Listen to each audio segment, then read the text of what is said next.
You must be certified by the NCAA Initial Eligibility Clearinghouse.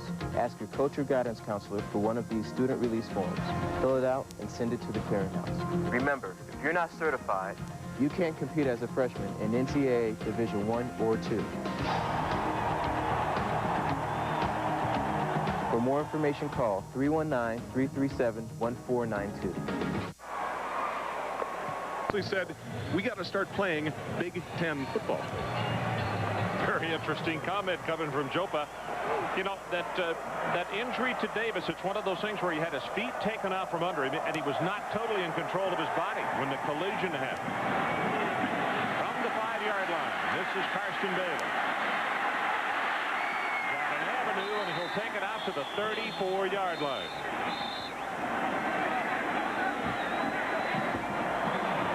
Well, the numbers from the first half, Mike, what stands out to you most? Well, I think the field position, Penn State, again, starting on their own 37. Auburn's had bad field position, the passing yardage. Penn State's been able to throw the little short passes, and they got the pass completion, the long pass to Bobby Ingram. So it kind of dominated the passing yards. Turnovers, points off turnovers, even there. And Auburn starts with decent field position here. And look who's back in the backfield, number 48, Stephen Davis. Gets the pitch, and on first down, he'll take it for a first down. He'll take it to the 45-yard line, and credit Leonard Thomas, number 60, with a paving block. Well, all this does, Ron, is takes pressure off Pat Nix, because if you've got Stephen Davis running behind that big offensive line, then that sets up some little short passes. It doesn't mean you have to try to win this game throwing the football. 103 yards, 12.9 per carry.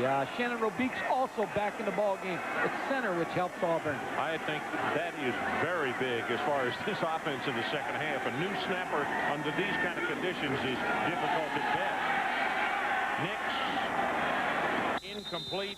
And now we're really beginning to see the effects of the wet on the football, because the quarterbacks are having trouble gripping the football. It becomes like a shot put again. You instead of throwing it, you're almost aiming it a little bit. Here's our last 4 Auburn possessions, and hasn't been pretty since Stephen Davis has gone out of the ball game. And of course, on that interception, talk about a 14-point swing. Penn State wound up coming down the field and scoring. Auburn could have had a touchdown on the play if he had been able to get the ball. Gaucher was well behind. 16-7, Nittany Lions on top. And Davis will go nowhere this time. That was Brandon Noble, the senior out of Virginia Beach, Virginia, who was right there holding on to his ankles. But what's more important than this, Ronnie, if they don't pick up the first down, they're still going to be able to change the field position around again. Brandon Noble just getting inside the blocker, Jason Taylor, to make the tackle. But if they don't pick up the first down, at least punt Penn State down where they can't freewheel as much as they did in the first half without field position. So now it's third down, and the line to make is just inside the 45.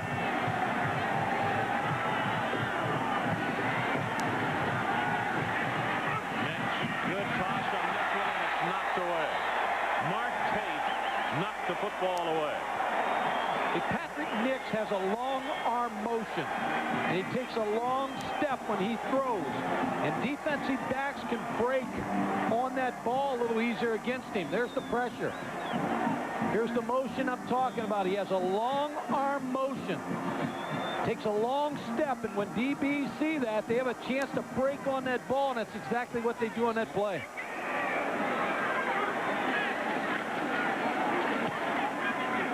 Good hanging spiral. This is the best punt of the afternoon right here. And it was so good, even on the wet turf. It hit at the 3 and rolled into the end zone. 55 yards on that kick by Hawkins. So let's take a break. We'll be right back. The 1996 Outback Bowl is brought to you by Lincoln, what a luxury car should be, and by Thrifty Car Rental, historically known for low rates. These are shots from early on in the ball game. Stephen Pitts with the carry. The rain has slowed a little bit anyway, and field condition, well, it's very, very sloppy, and the players have made the best of that very difficult situation.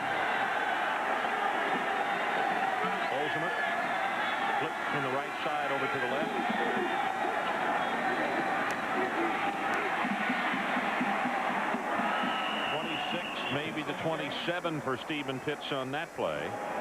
Ron, what a lot of equipment managers will do will bring a couple 3 jerseys, and you see Brian Milne here, the fullback, number 22's got a brand new jersey on, so he's dry to start the second half. Gets a good block on Stephen Pitts, number 40.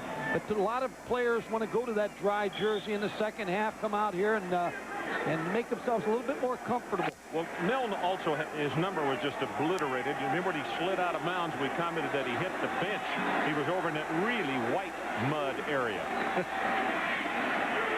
Not going to stay clean very long, though. He'll take it close to the first down at the 30-yard line.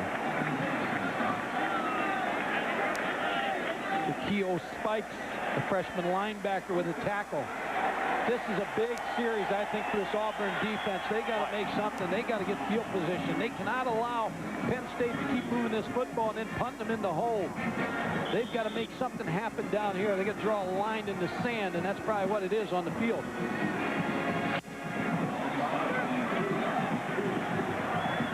So it's a first down. The ball just across the 30-yard line. Auburn showed corner blitz with Larry Melton, and he comes on with it. Pass is caught. Freddie Scott will take it across the 36 to the 37. Anthony Harris is there defensively.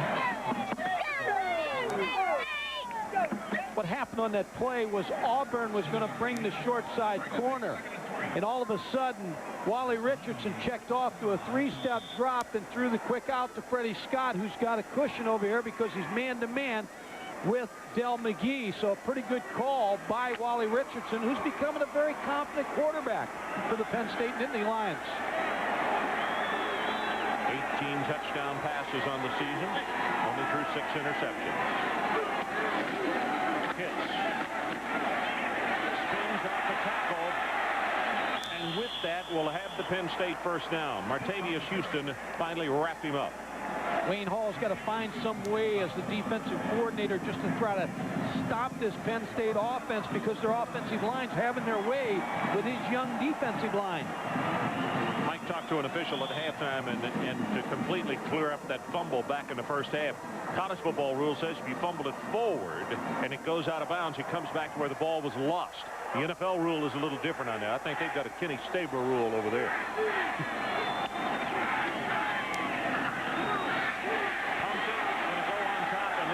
Protection he's getting. Ingram will have it inside the 15-yard line against Melton. Well, that's a mismatch right there with Bobby Ingram, and all that time Wally Richardson had to throw. And what Bobby Ingram does a nice job here of doing is positioning his body to take that ball away from Larry Melton. See, there's no pressure on Wally Richardson. There's the pump fake. No pressure at all. Steps up in the pocket, throws the ball. Now Bobby Ingram uses his body against Larry Melton, number 28. Watch him get his body turned. Now he makes the catch, and Penn State's in great field position. And after that play was over, nose tackle Jimmy Brumbaugh limped off the field, and it looks as though he had injured a shoulder. 47 yards in the pass play. Hit by Charles Dorsey as he reaches the 10-yard line. It'll be a gain of about 3. And Adrian Carson, let's check in with you again. Ron, I have any indications the kind of influence Joe Paterno and his staff have on college football. Positive influence at that. Before halftime, he requested that all the members of the Auburn Tiger and Marching Band and his own Penn State Nittany Lion Marching Band not perform at halftime on the field to save the turf a little bit. Well, the National Events Marching Band, the drill team, high school students from all over the nation did participate, so they got to have some fun here at the bowl game. But there, that long pass right down the middle of the field again, the best part of the turf. Good point, Adrian, that is the driest part of the field. Richardson with a play action. Pressure is on him, and he just throws it away. Auburn wants grounding on that play. That's Charles Dorsey, who came in and replaced Jimmy Brumbaugh. He's number 91. He's a freshman that really has come on for this Auburn defensive football team. Had a great game against Alabama. Charles Dorsey, number 91, play action fake. Nothing's open right away for Wally Richardson. But you see, Charles Dorsey just keep working against Barry Tillich to get in and make the play. So it's third down, Penn State. They need the 2-yard line for the first down. Touchdown, Bobby Bobby Ingram. What a catch behind him.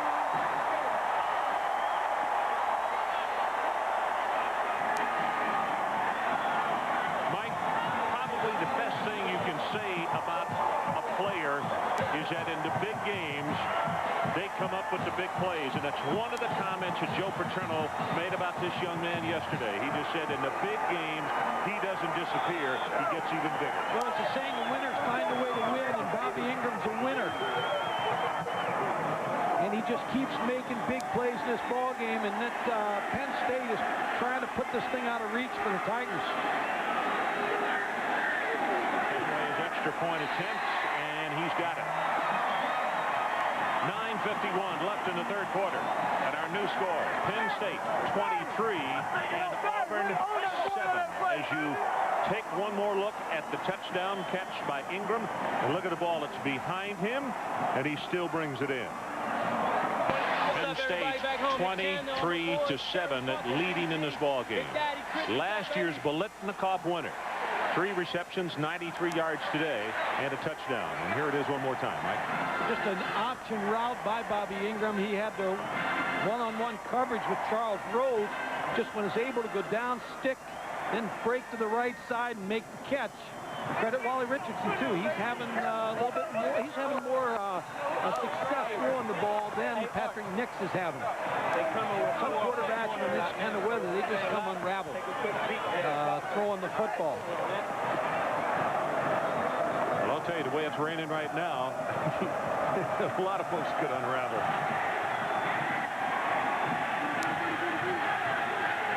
Down on one knee, so they'll scrimmage from the 20. Joe Paterno has always been a little hesitant to compare his players of different eras, but he does point out Bobby Ingram's place in Penn State history. Well, I don't think anybody's had more of an impact on our program in the time he's been here than Bobby Ingram. I don't think anybody's made more big plays or won more games for us than Bobby Ingram. I think Bobby Ingram has just been a magnificent performer, and I think he's going to be a magnificent performer when he leaves here. Now, there was a flag down, but Auburn will take it from the 20-yard line. Way to get your body in it. Then like I told you, that dude over top. Same with you, Fred. Stephen Davis back in the ball game. One-on-one. Get your body in position. You can't quit. Bobby Ingram, Ron, when you said earlier about great players making great plays, and Joe Paterno, when he says he's the player that's meant the most to his program, I mean, just think all the Franco Harris that ran into him in the hotel, Lydell Mitchell, all the great players that have come out of Penn State.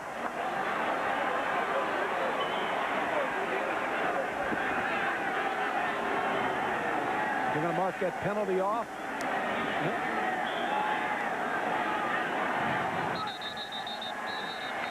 Syracuse routing Clemson in the Gator Bowl in the early going. The ball's supposed to be back on the 10, isn't it? Well, because of the elements, we have not been able to have his microphones. We're not getting an explanation, and the officials are still talking it over.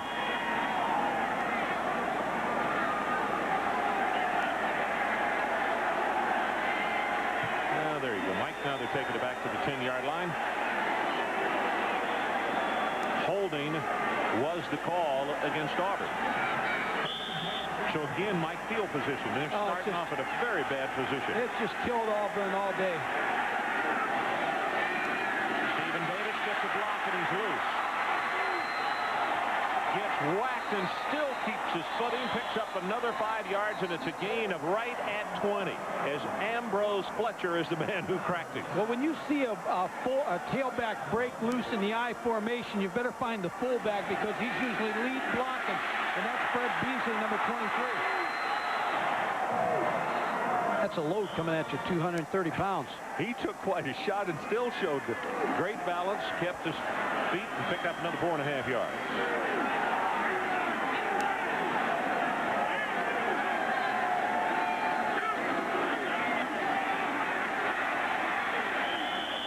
Davis across the 30 this time. It's Chris Snyder who got a handout to trip him up. what happens, Ron, when you have to solely depend on the running game. Now Penn State can bring the extra DB up a little closer to try to make sure you don't get that kind of start in the secondary. So they'll bring 8 people up toward close to the line of scrimmage. It's an Auburn team that scored 56 touchdowns this year. This weather has completely hurt them. Now, of course, your Penn State, you say it hadn't hurt us. They've had a better ground game today. Counter trade, nothing doing. Davis hit in the backfield. Ball is loose. Penn State has just recovered. That's Kim Herring. And Killens is the man who caused it. Terry Killens.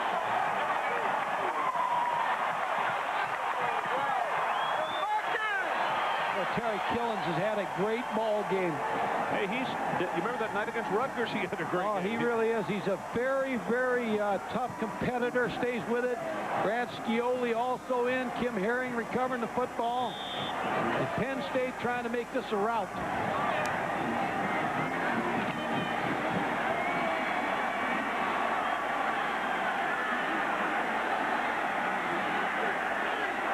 Archie and Milne. The 2 setbacks. And Wally Richardson wants to throw on first down. It does, and it's dropped at the 19. It's Oldsmith. Auburn wants any chance to win this football game, Ron. They got to stop this drive because the weather conditions, they can't continue to get this far behind. Even now, I don't know if they're capable of scoring 16 points. They can't go any further behind this Penn State team. The really difficult thing for Terry Bowden and his staff, and pacing, that's one of the things we're going to talk about off the top of the telecast. He wanted this thing to be a full court, fast-paced, but with what Mother Nature brought us overnight, it really put a crimp in his style today.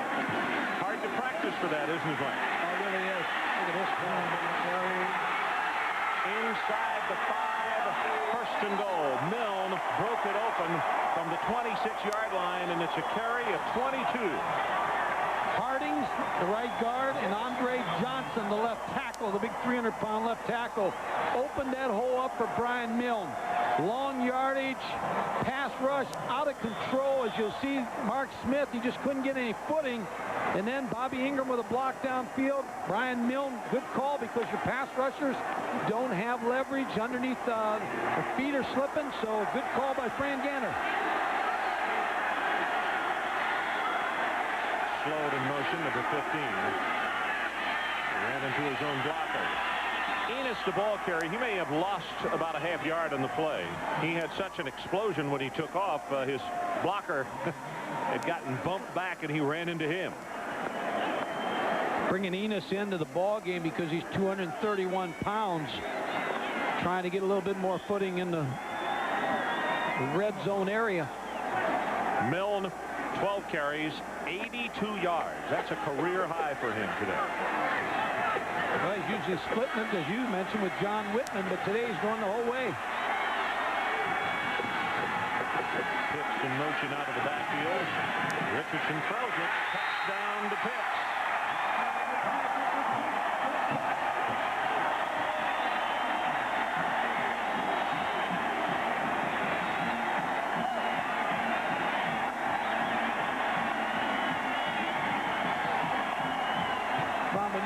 What's happening on the field as I look down there right now. Remember, Penn State is a heavy senior football team.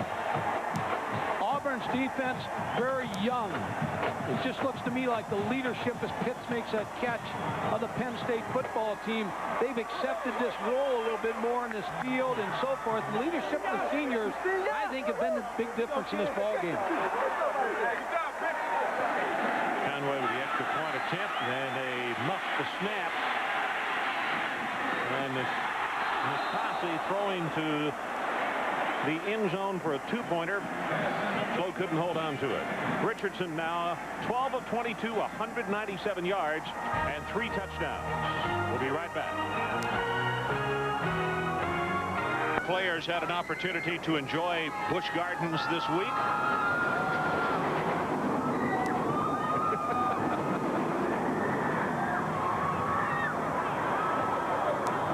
Kind of like your stomach yesterday, huh? Up and down. 29-7. Penn State leading Auburn.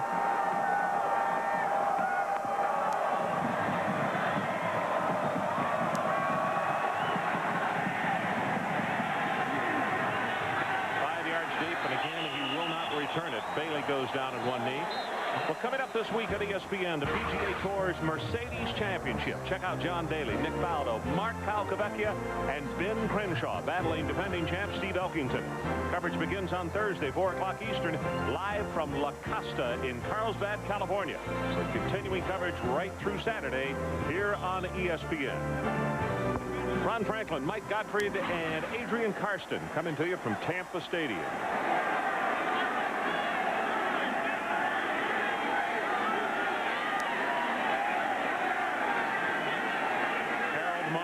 In the ball game, number 12, pass over the middle, kicked and almost intercepted. Scioli got a hand on it. Noble tipped it, and Scioli almost made the interception. Ron, when you look back at this ball game, if you're Joe Paterno, one of the players that's going to be a big player in this game is Brett Conway, because he's turned the field position around. When he keeps kicking this ball into the end zone, and Auburn starts at the 20 all the time. They just have not been able to get out of that. What's this remind you of? Our bowl game the other night in San Antonio with Same Michigan thing. and Texas A&M. Kicking game won that for them. Pass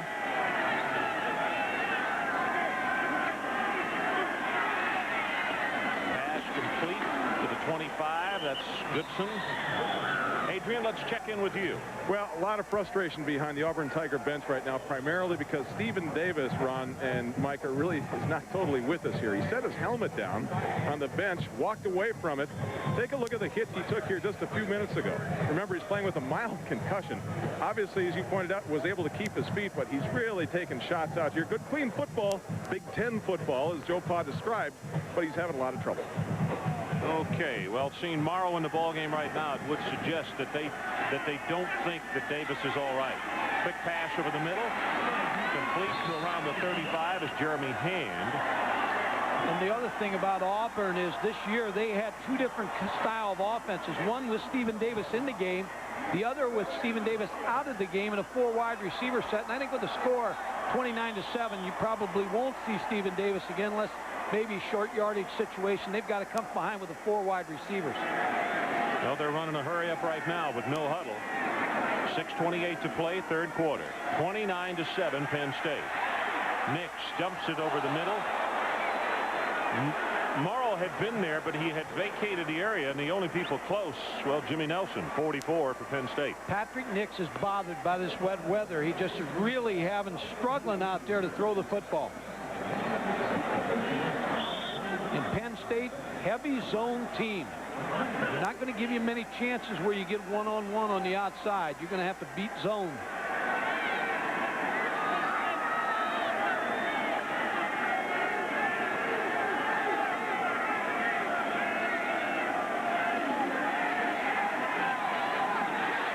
Pass is dropped by Eric Lowe, just a little bit long.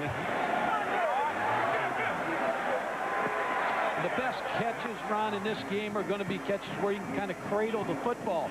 The high pass, most of the high ones have been dropped. Eric Lowe just off his fingertips. Catches have been made where they're into the body, trying to use the body to help catch the football with the hands.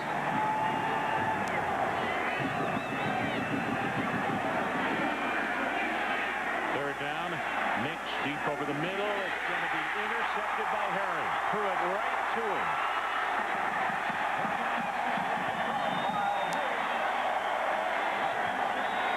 Second interception for him. This one just got away from him. There's no really receiver to speak of that can catch his football. It just goes over the hands and the head of Karsten Bailey.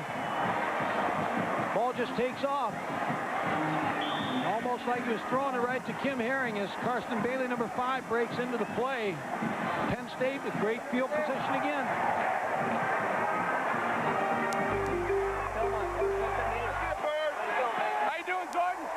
Love you, baby.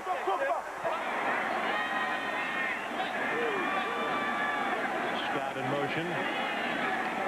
Archie going to throw the ball. And incomplete.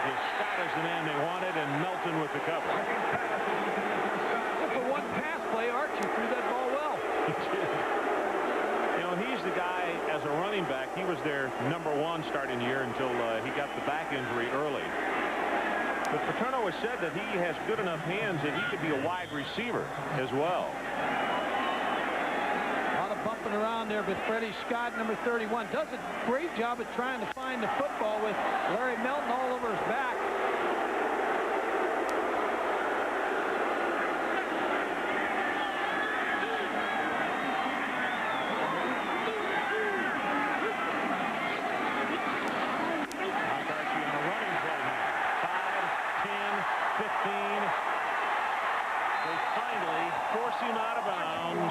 Inside the 5-yard line. 1st and goal, Penn State. They came with a corner blitz into the short side of the field, and Mike Archie just ran inside of the corner. Keith Conlon, 53, the right tackle, with a very nice block. And it's all Penn State, Ron. 30 yards on that running play, Mike. You see the corner firing from the right side, from the left side, excuse me, right here. Number 28, Larry Melton, and then Mike Archie just goes inside. There's the block by Keith Conlon, number 53. Penn State knocking on the door. Charles Rose with the tackle. Timeout called by the Auburn Tigers with 5:50 to play in the 3rd quarter. One note on Conlon. Of course, that name is very familiar, but one of 3 brothers to play at Penn State University. Well, coming up Tuesday on ESPN2, NCAA basketball. Notre Dame against Villanova. First season in the Big East for the Fighting Irish. This is going to be their toughest test so far, as they've got number 8, the Wildcats, one of the preseason conference favorites. And, of course, that means their star, Kerry Kittles, who is averaging just over 21 points a ball game. Notre Dame and Villanova tomorrow night, 7 o'clock Eastern. I think the wind looks like it's picking up now.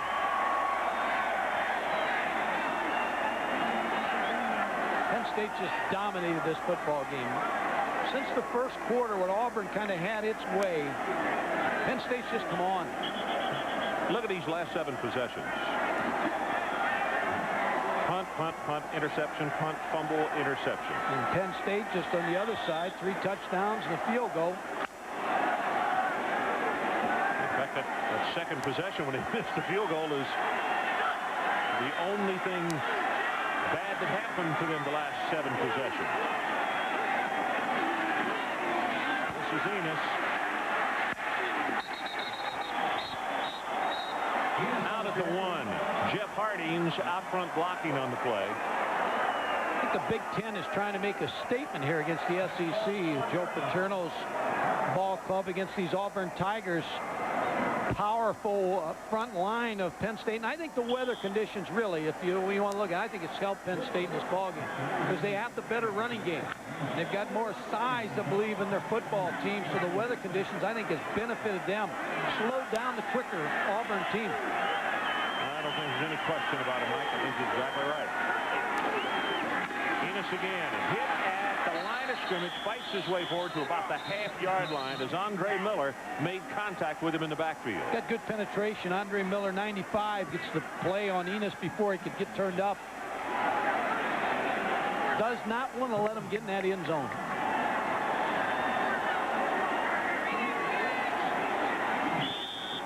Clock soon to go under 5 minutes to play, 3rd quarter.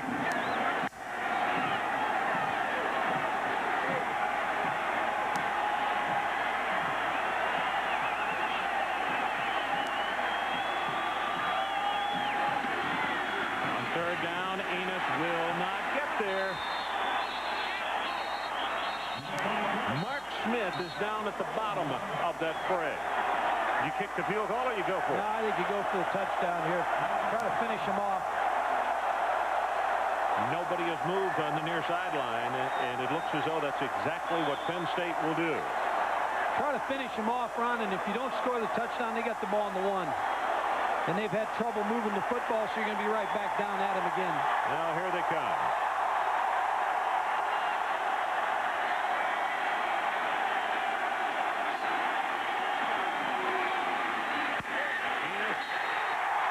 Penn State. Known with the paving block.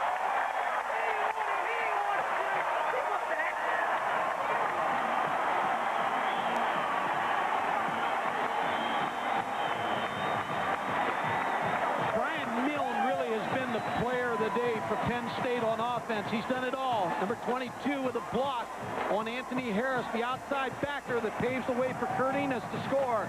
He's had a great game running the football, blocking for the tailbacks. It's been the Brian Milne show. Bobby Ingram, happy to see him get in with the running game. Milne, by the way, the 1993 NCAA discus champion with a throw of just over 200 feet. Kick is up, and it's good. And let's check in with Mike Tirico out in Tempe. Michael. Ron, the other Big Ten SEC game going on in Florida. Watch Central McClellan of Ohio State block number 39, Larry Pinion of Tennessee, the punter. Eddie George runs it 27 yards from there. Buckeyes lead 7-0 in the Citrus Bowl. Ron?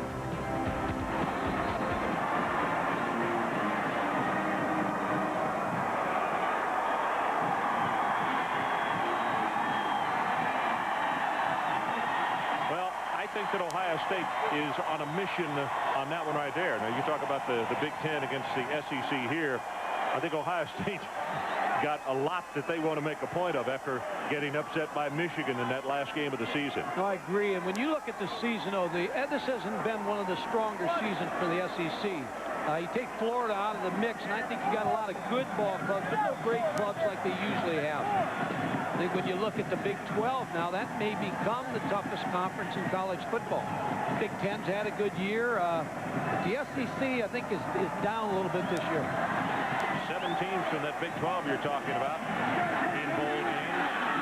Carson Bailey's got to return this one. Oh, what a special teams play by Carlson. Corey Carlson, a reserve inside linebacker, took out the blocker and the ball carrier at the same time. Corey Carlson, number 36, coming down, keeps his feet, runs over, and makes the tackle. Ron, if you're Penn State now, you're enjoying the elements now. You like sliding, slipping around, getting muddy, but if you're Auburn right now, this is misery. Yeah, what started off as a dream to Terry Bowden has turned into a nightmare for his ball club. And like we said, it's very hard to reverse under these kind of conditions. Well underthrown. Let's go back to Adrian Karsten. Adrian? Well, Ron, your nightmare may last for at least another 4 in the third and then 15 in the fourth. If they didn't have enough problems with the rain, now they're going right into about a 15-mile-per-hour wind close to the surface of the ground here. The coaches are asking, well, if Penn State can catch the ball, why can't we? If you watch the last couple of series, with that short stuff, the 10, 12-yard passes right into the wind. Hard to catch the ball. And their passing game, Adrian, is a 15-yard under passing game. That's been like that all year for Auburn. Almost intercepted for a third by Herring, and he couldn't hold on to it. Eric Clare, number 89, was applying the pressure. Well, here's the problem you have if you're Auburn. You can't run the football, number one. Your star tailback's out of the ball game. Number two, the weather conditions throwing the football are not good. And 3, Penn State's pretty good defensive team against the pass right here. So Patrick Nix is struggling. 5 of 24 for Patrick, 48 yards, 1 touchdown, 2 interceptions. He is 2 of his last 10 passes. And just as he threw it, it is tipped. Boy, again, that's hard to... It looks like another incompletion, but Jeremy Hand got hit in the hands and dropped the football. Patrick Nix not only having trouble throwing the ball, trouble getting protection. Brandon Noble, 93, hit him before he could throw. Good coverage by Brian Miller.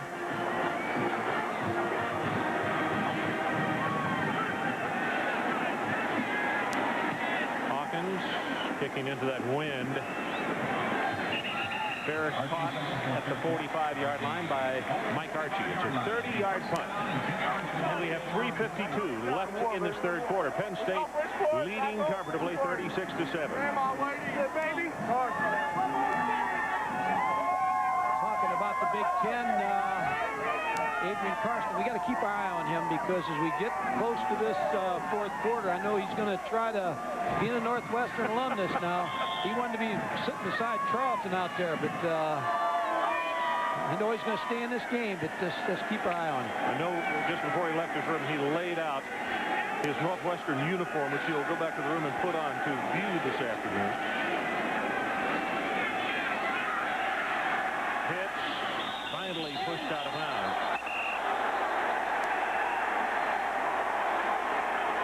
And we've got a flag as Ryan Taylor pushed him out of bounds, and they may call him for a hit out of bounds. I want to give credit to Fran Ganner, the offensive coordinator for Penn State, because I thought he really, with the elements and the little short passing game, using his ground game, has really kept Auburn's defense off balance. Has had a benefit. There he is with the hat on. Had the benefit of good field position, but he's taken advantage of it. Well, it was a personal foul. They did call Taylor for the hit out of bounds.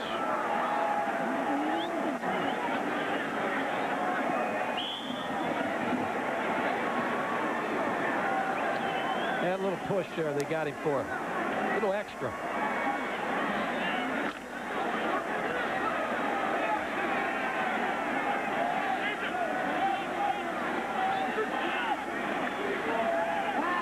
Richardson going for the end zone. Looking for Ingram. And it was Charles Rose who had to cover. And let's go down to Adrian Carson. Adrian. Guys, I've been keeping up on the weather forecasts, obviously, down here in Pampa. I've got my weather forecaster's outfit on now. What do you think? It still fits. My senior year in 1982. The only question is, got to head into the wind going out to Pasadena. Sunny, 77 degrees. And I think the Wildcats are ahead. Here we have it. Take a look at this. Still can get down. Huh? Watch your pants. There you have it. The swim technique to the quarterback. Hey, Adrian, who washed your jersey? Your numbers are gone. Yeah. Now you could see a flinch by the offensive lineman, the left tackle, I believe. And that's the reason for the whistle. Oh, my. Adrian gave up his seats. I think he was supposed to sit beside Charlton Heston today. Oh, is that right? Well, there was a seat for Charleston, the staff, and then Adrian was going to be beside the staff. You guys. Well, he's going to make sure he doesn't soil that jersey, so it's good and clean for the Rose Bowl. Well, we know one thing. It's not in the Hall of Fame. He's got his own jersey. He's got his own hall at home.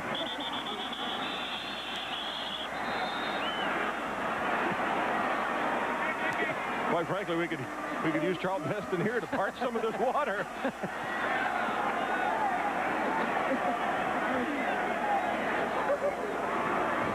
Freddie Kiger, our stat man. Good line. Good line. Oh, my.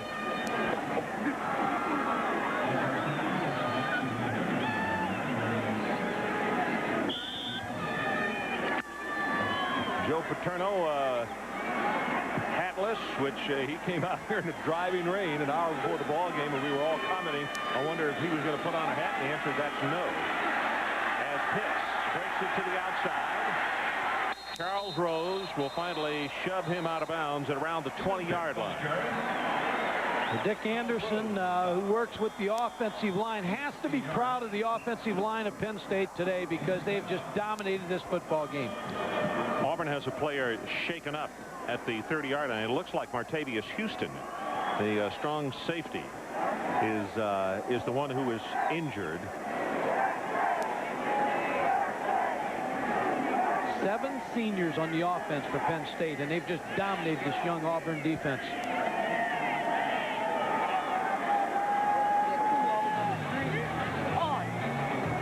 .329 left in the third quarter. As you see the rushing numbers. Hits over 100 yards, 113 for him now. Wally Richardson, in a tough day to throw the ball, has been able to throw it effectively enough to get points on the board for Penn State. Stephen Davis got the dinger, the slight concussion in the first half. We didn't see him almost the entire second quarter. And that's when things shifted as far as momentum to the Penn State Nittany Lions as Houston is helped off the field. The SEC Freshman Defensive Back of the Year.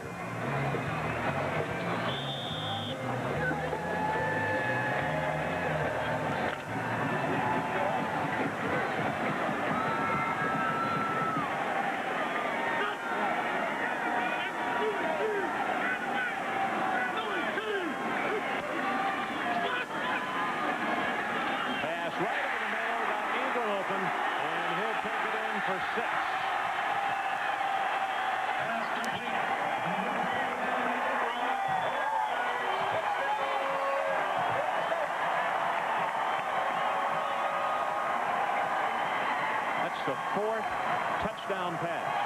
And coming into this ball game, if somebody had told you that one of these teams will throw at least 4 touchdown passes, you probably would have thought it would have been that team on the other side of the field. You would have figured it'd been Auburn, but with Bobby Ingram on the field, you could figure maybe that it would be Penn State because he has that ability. It looked like Jerry Rice coming across as a 49ers try to bring him on a crossing route, but Bobby Ingram with a nice catch, good speed after the catch.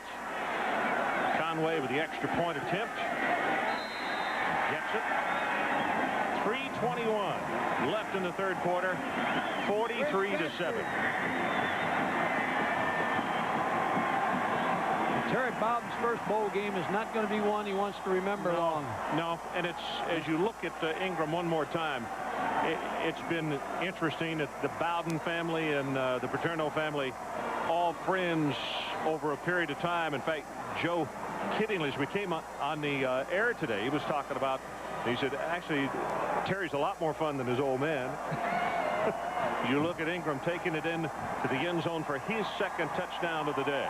You can credit Bobby Ingram because he made a great catch, but Wally Richardson really is having a nice day here in bad weather circumstances. I think Wally Richardson may be coming of age as the quarterback of Penn State. He's had a good year, has led 4 fourth quarter comebacks, but he's just playing with more confidence.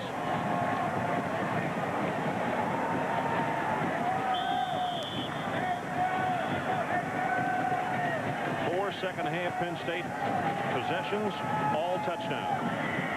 But the average starting position on those possessions, Mike, has been the Auburn 46-yard line. That's where you go and you comment again about Brett Conway because he kicks the ball off and kicks it in the end zone. And you start bad field position. This is probably his shortest kick. This is Tucker. Takes it out to the 31, and now here comes in a flag. And even though they took it out to good field position, what's up, baby? What's up? It looks as though that they're going to lose that. Love y'all. Thanks very much. Well, Wally, what's up is the fact that you've thrown for 217 yards. Yeah. We're going to see Damian Craig, the backup quarterback for Auburn. Now, this is like spring practice for him. I believe he's going to come on.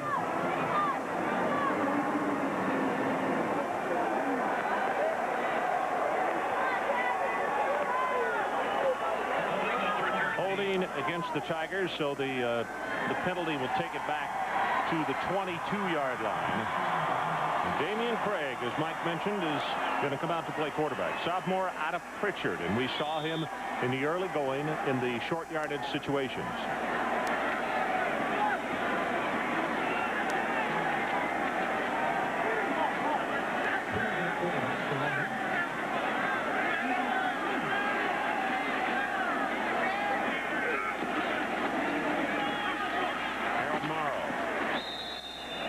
As he crosses the 25 by Kim Herring.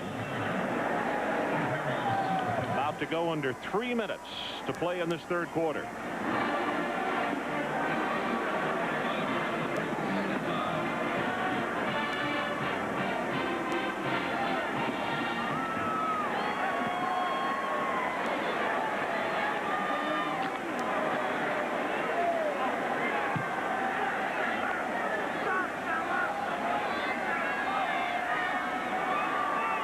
Shannon Robeek, you could see him standing and pointing, calling the line call. Damian Craig under pressure. Now he's going to run it.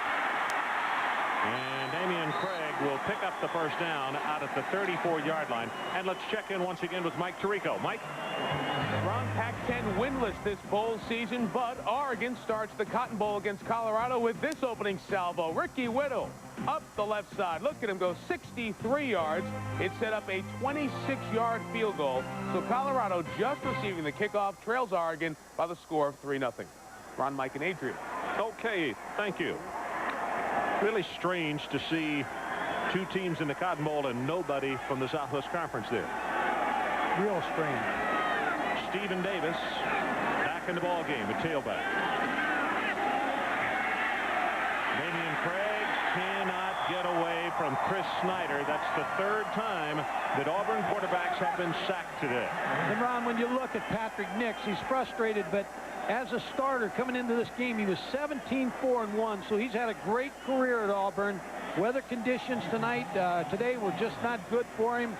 5 of 25, they just could not throw the football. Yeah, on the other side, though, the other guy now, he really, Wally Richardson has had just the reverse. He's the one interception, but off the hands of the receiver, but 4 touchdown passes. Yeah, most on Patrick Nix-like. That 5 of 25 today.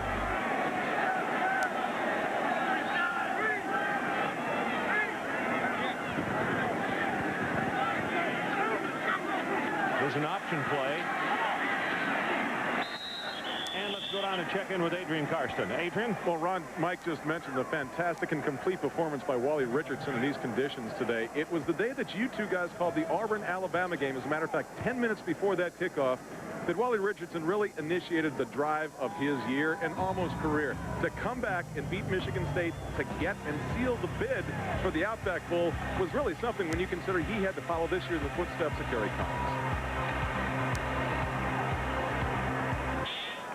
Well, Adrian, that TD came with 8 seconds left to who else? Bobby Ingram.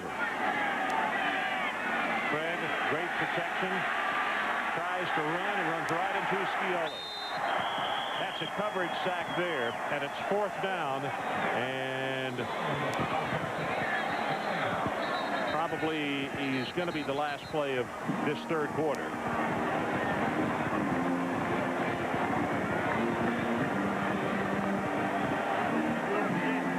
Timeout has been called by Penn State. They want them to kick into the win, Mike. Well, even ahead 43-7, they want to take advantage of every possible thing they can, and the wind's in Auburn's face, so they'll end up with good field position again.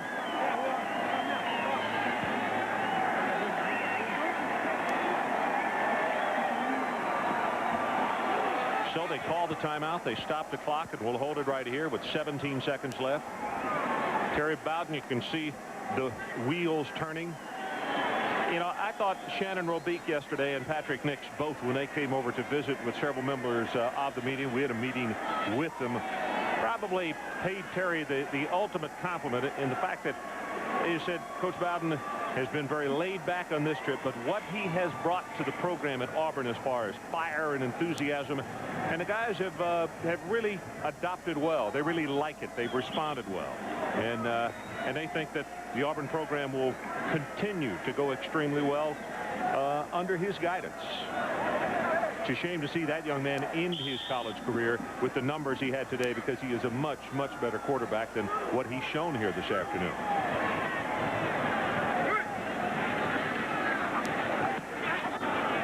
He got his best kick, well, maybe not his best, but a pretty darn good one into the wind. That's down to the 31-yard line. And Mike Archie will step out of bounds with 7 ticks left on the clock. Mike, that's a 46-yarder into the wind. That was a good kick. That's responding very well to difficult situation.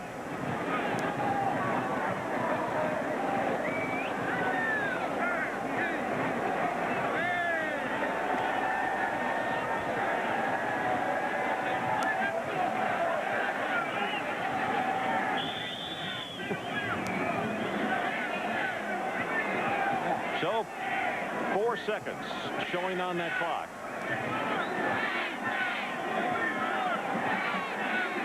This is the first possession, Mike, in the second half that Penn State has taken it over in their own territory. Clock runs down, and that is the end of the 3rd quarter. So there's a timeout on the field with our score. Penn State 43 and Auburn 7. The Outback Bowl 1996. And Happy New Year, everybody. Ron Franklin with Mike Gottfried and Adrian Karsten. 43-7 as we head into the 4th quarter and a brand new offensive unit. I mean, an entire new 11. Mike McQuarrie has come in at quarterback. This is Enos on the counterplay, and Spikes will hit him at the 50-yard line.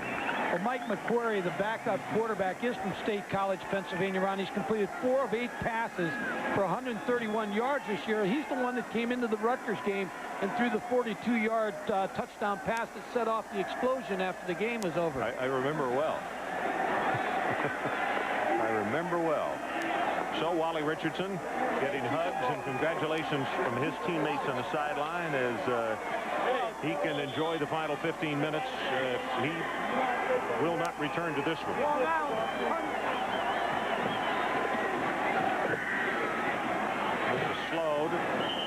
carries the ball to close to the 45-yard line. Mostella comes over to make the stop. But Mike, let me ask you, as a coach, you can see exactly what Coach Paterno's doing. I mean, he's getting spring work here as far as getting all these youngsters into the ballgame. If you Terry Bowden, what approach do you take?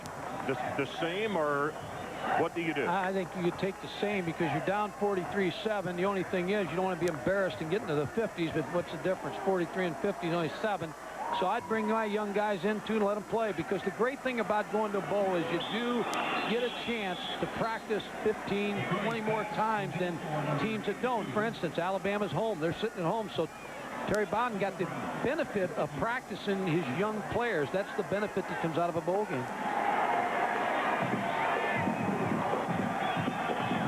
This is not a good way to finish the year off, because it puts everything on a downer. You go into recruiting on a downer. You go into spring ball and getting thumped in your last ball game. Yeah, you got a long time to think about it, don't you?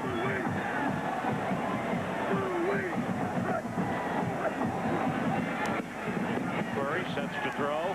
Far sideline, incomplete. Went right through Justin Williams' hands. So it's 4th down, and this is the first punt in how long, Freddie?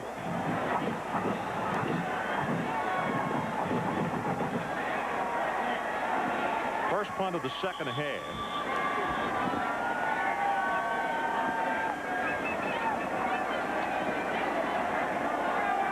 He only punted twice in the first half.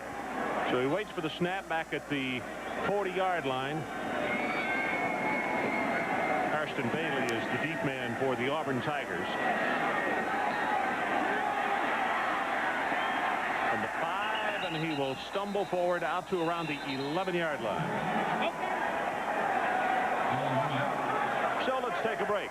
43 sets up a second Joshua Smith field goal. Oregon leading the Buffs by 6. Mike, I think that's one of those situations where a lot of people may not think that Auburn's very good. I mean, that Oregon is very good, but they think they're good. That's the most important thing. Well, they're good on defense, the gangrene defense, but the Pac-10 so far has struggled in these bowl games. Harold Morrow is the tailback this time. That's the handoff. And he will pick up the first down as he takes it out across the 20-yard line. It's Ambrose Fletcher who makes the stop for Penn State. Of course, the big game tomorrow night, Nebraska and Florida. What's your feelings on that? As close as everybody says it is. I picked Florida to win the national championship at our meetings at ESPN back in August, so I can't ride another horse now. So I'll stick with Steve Spurrier and his kids. I think you got a pretty good horse you're riding. I kind of think Nebraska. I really think the option game will be the difference.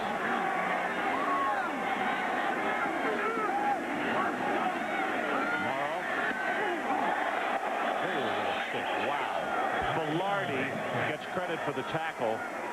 Kind of got posted, and then the linebacker came up and made the hit on him, and you could hear the groan from the crowd.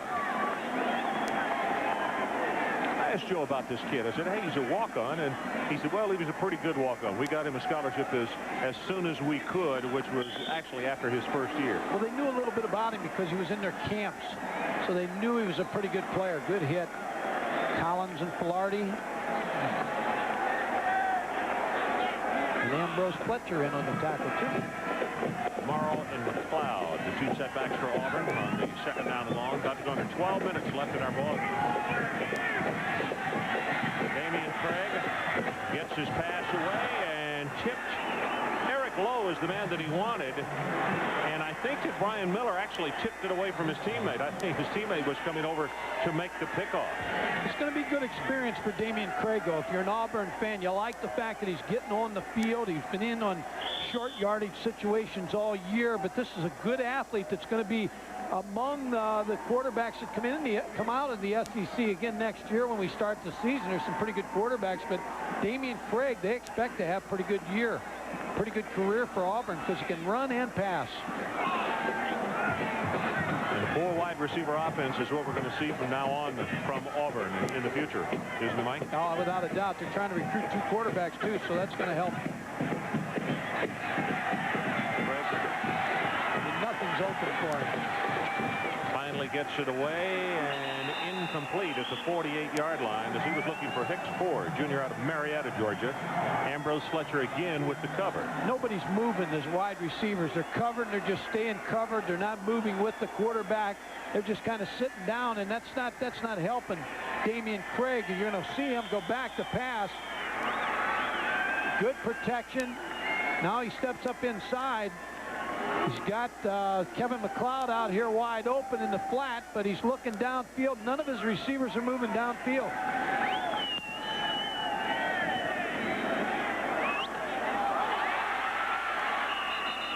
Campbell at the 40-yard line, so that is a 36-yard punt. And we have 11:44 left to play in this ball game.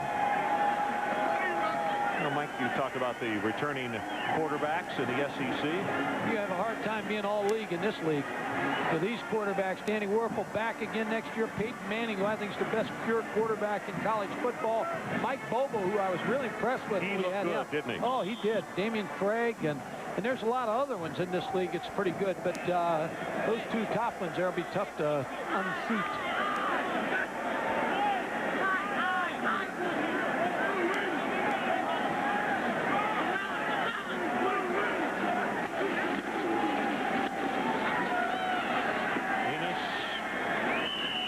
Blockers and takes it across the 40 to around the 42-yard line. Nightmare in Tampa for Terry Bowden. I mean, just when he woke up today and probably seen this weather, he knew he was going to be at a disadvantage because of the quickness of his team was his strength coming in here, and they lost that. And the point you made earlier, and I think it's extremely accurate. People who say, well, Penn State's playing in the same field, but it is a different kind of offensive situation. Everything that Auburn does is predicated on their speed and a fast-paced game.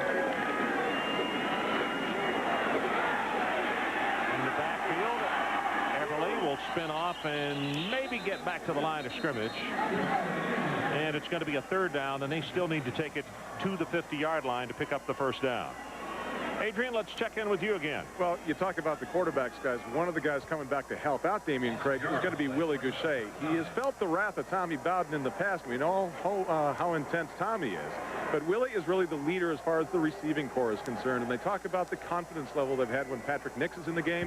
They also talk about how that has slid off and affected Craig. And between Craig and Goucher, that really is the future of the offense, too. Okay, what Tommy is a good coach. He is very tough on those wide receivers. Tipped and intercepted by the Auburn Tigers. Back at the 31-yard line is Tyrese Williams. And he intercepted that pass the way you teach a defensive back to intercept it. Go at its highest point. Mike McQuarrie is going to try to throw the ball down the field. Tyrese Williams going up at his highest point and making that interception. You know, Mike, I thought for the world that he was a wide receiver. Obviously, goes both ways.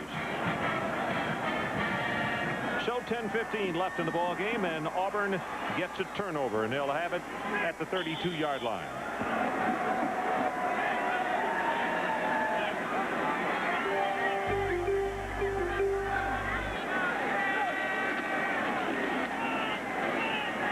Damian Craig, somebody blew coverage. He got a man wide open. Karsten Bailey inside the 35-yard line, but they're going to say he slid that last 6. They're going to give him down at the 36-yard line. Good play action fake by Damian Craig, and that's a pretty good thrown ball. I mean, he threw this really,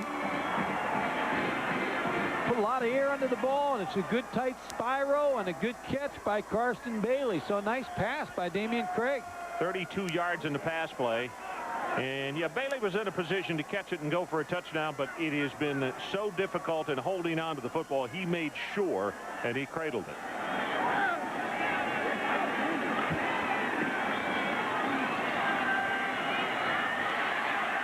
Craig gets it complete, and the ball is dropped by McLeod. Now, is that a fumble? Was it complete or not? Well, it looked like an incomplete pass to me. They're going to give it to Penn State. Clint Knowles is the man who had the hit. That really was a bang-bang play, wasn't it? It looked like an incomplete pass, but they got a better view than we do. So let's take a look at Kevin McLeod, number 43, coming out of the backfield.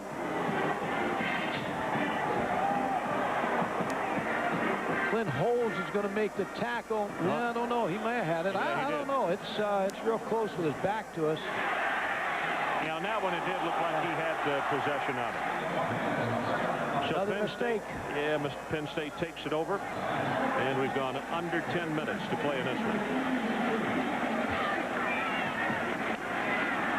Enos will be stopped just short of the 40-yard line. Mike, I think that was the first time that Auburn's been across midfield in the second half, isn't it? I believe it has.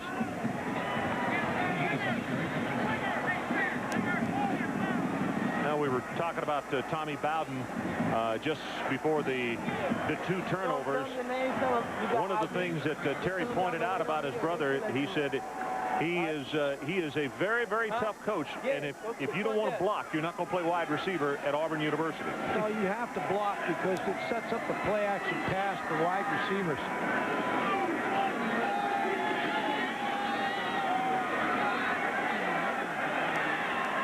They string it out, and he'll be tackled at the 43.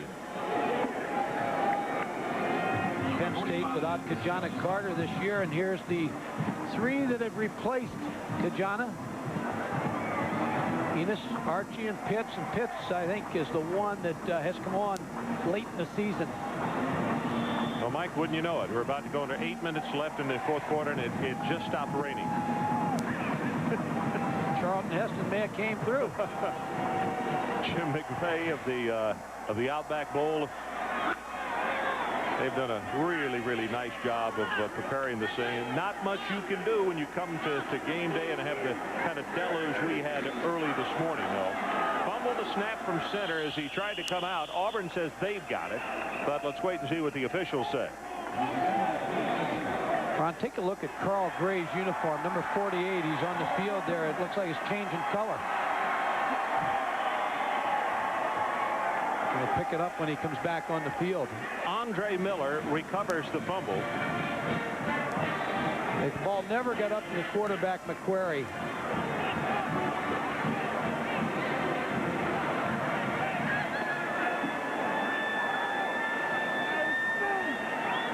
Andre Miller with the recovery, and Damian Craig back on the field. 7 minutes and 37 seconds left in this fourth quarter, and Penn State leading comfortably 43-7. There's a timeout on the field, so we'll take it with them. We'll be right back from Tampa. These gentlemen have just gone out of their way to make sure that things have gone smoothly for us down here, and we greatly appreciate it. And again, to the beautiful city of Tampa, it's difficult to make it look beautiful today, but it's one of 365 days, not much you can do about it. Damian Craig gets by the first tackler, and now is going to run it down to the 35-yard line. And you know how much planning goes into a bowl. They've worked so hard, and this bowl game is going to be a great game for years to come. Yep, with the two positioned teams that they will get every year out of the Big Ten and the SEC, this will always be a headliner game.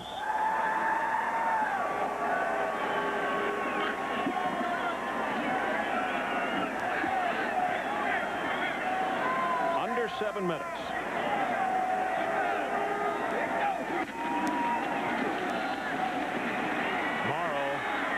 He'll take it inside the 30 to the 29.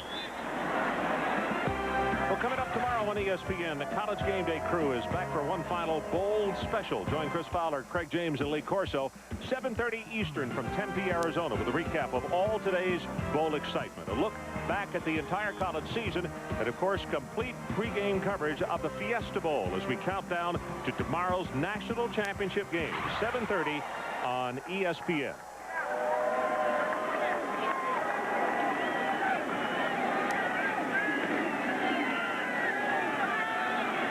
Reverses it out and has it complete. Down at the 15-yard line.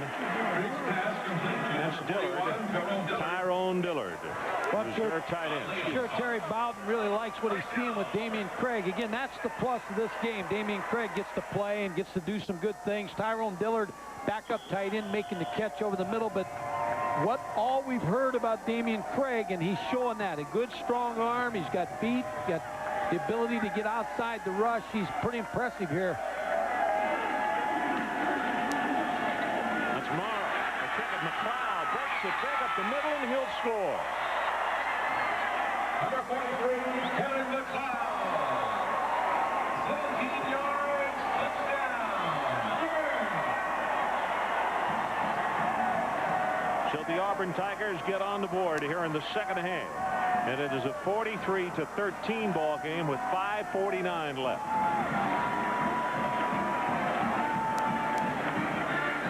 Oh, boy. Detergent company could have a field day with a commercial out of this one, couldn't it? Matt Hawkins with the extra point attempt.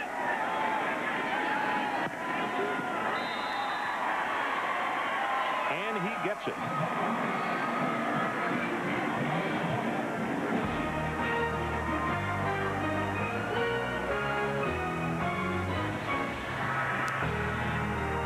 Well, they're 30 years apart in age, but they both had the same thing in mind, leaving college.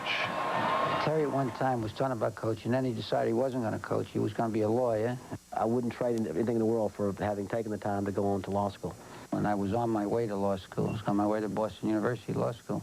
The self-esteem, the fulfillment of academic achievement, the comfort of knowing that I don't coach because I have to, but because I want to. I only came to coach for a year or two because I owed money. And the fact that I did it. Terry went the law school route first. He was smarter than I am. He's got a law degree to fall back on if things don't go well. 5:49 left to play in our ball game, and a new score, Penn State 43-14. I guess, Mike, there are not a lot of attorneys coaching today. No, they're working for the NCAA. Stephen Pitts on the return. He's going to take that all the way out to the 45-yard line. And Mike Tirico, what do you have for us? Well, good line out of coach. Now that other SEC Big Ten battle. 4th and 1. Ohio State runs the Heisman winner, Eddie George. He is stopped by the Tennessee defense. George has 54 yards. The Buckeyes lead by 7, Ron. Okay, Michael. Well, that kick return all the way back out to the 46-yard line. Seems as though that Penn State has just had good field position all afternoon long.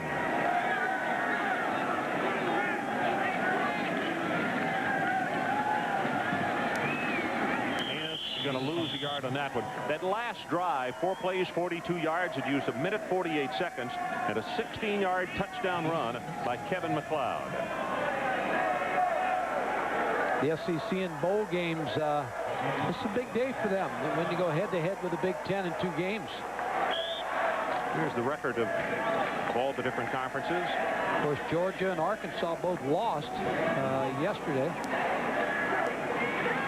Put the Big 8 and the Southwest Conference together, it's a pretty good record. Stevenson caught the ball, but he caught it on one knee, so they'll rule him down at the 50.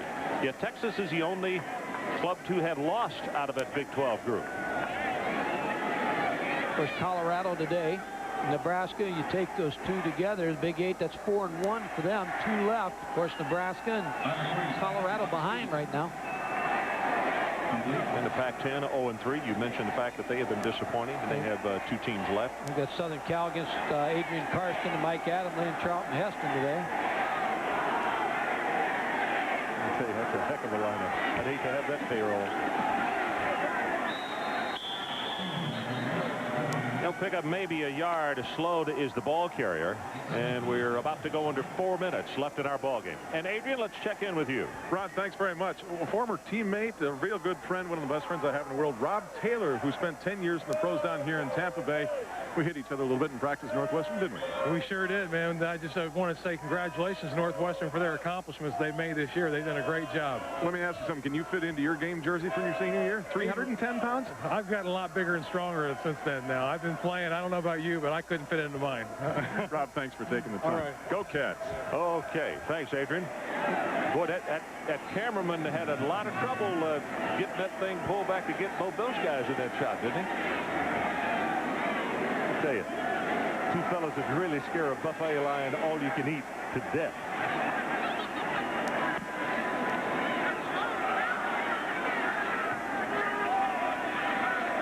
And it'll roll dead right at the 9-yard line. So let's take a timeout. 3 minutes and 21 seconds left in our game. 43-14 our score with 3:21 left in this 1996 Outback Bowl.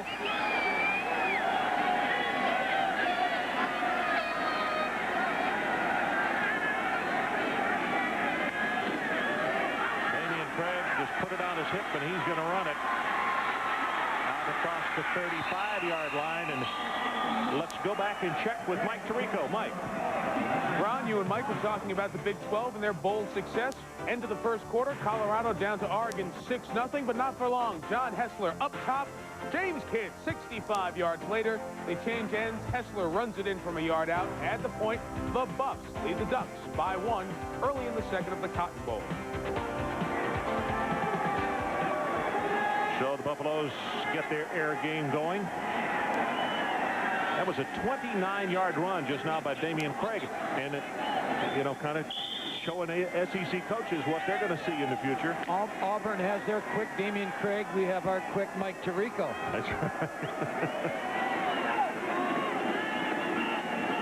This is McLeod. He'll take it for a gain of 5 up around the 43-yard line. Ron, the officials in the conference here have a patch that they wear in honor of Bob McLaughlin. He's an official in Cincinnati who just passed away. So in honoring him, they're wearing a patch with Mac on it for the entire season. Nice touch. In honor of him. 2 minutes and 40 seconds left in this ball game. And you could see Craig got stepped on by an offensive lineman. Kendall Mack, I think, is a man that stepped back and got on his foot. He just couldn't go anywhere. Well, since we're coming to a close here and also the beginning of 1996, I want to say a Happy New Year and a thanks to our guys up here, Todd Hallam, Freddie Kiger, our stats man, Billy Warndell, who does the spotting. Happy New Year, guys, and a great job as usual. And we also want to send out a special hello to Jay Rothman, who is our regular producer on this telecast. Jay, a lot of people have been thinking about you, and we wish you well, and know that we'll all be seeing you very soon.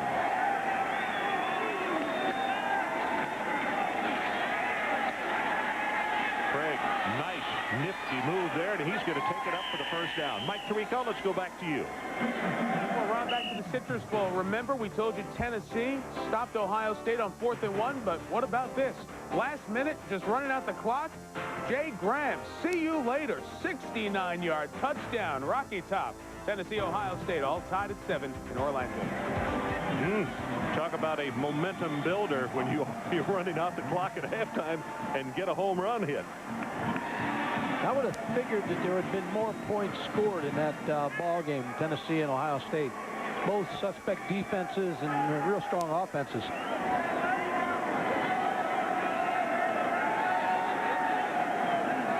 We're about to go under a minute in this one. Corner blitz is on, and Craig just throws it away. And that was Clinton Knowles, who had come out of the secondary with the pressure on him, number 13. Well, see again on the East-West game, right, on San Francisco. Right. Gil Brandt, Vic Rowan, Bob Blackman, and that group.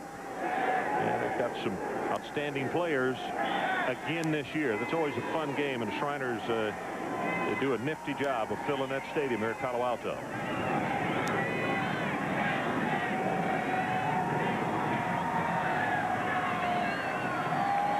Joe Paterno, 26 years. Was it? Oh, Joe knows that they're creeping up with the ice bucket. He put a little move on him, walking out on the field. Craig with a quarterback draw. And this one needs to be redrawn because he not only got tackled for a loss, but he coughs up the football. And they got him. Hard to get away from that flying ice. 16 bowl victories. That's an NCAA record.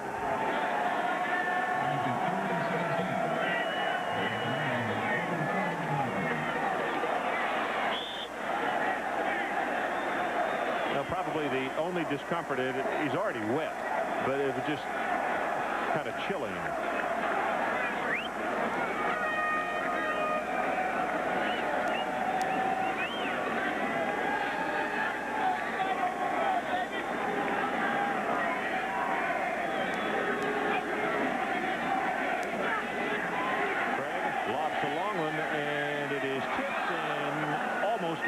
contested. 21 seconds left in the ball game. We're coming up on Wednesday at ESPN, NCAA basketball, a triple header. 7 o'clock from the Big Ten. It's Iowa, Purdue. Then it's off to the ACC, Maryland, against the Yellow Jackets of Georgia Tech. And then we'll cap it off at midnight with the Marshall Thundering Herd against Nevada. All coming up on Wednesday right here on ESPN.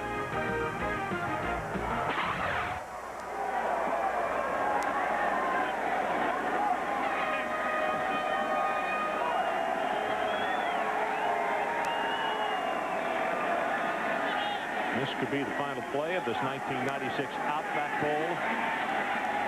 Damian Craig deep over the middle. It is tipped. No, that'll stop the clock with 13 seconds left. Andy Fuller is the man that he wanted. What's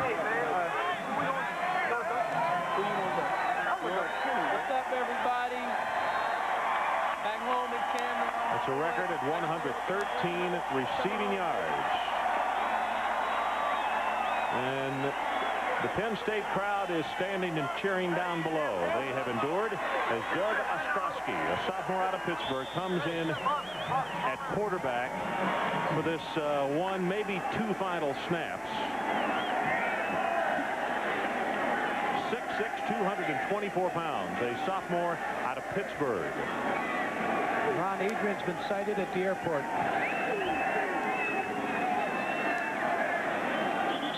Well, he fumbled the snap, then picked it up and went down on one knee.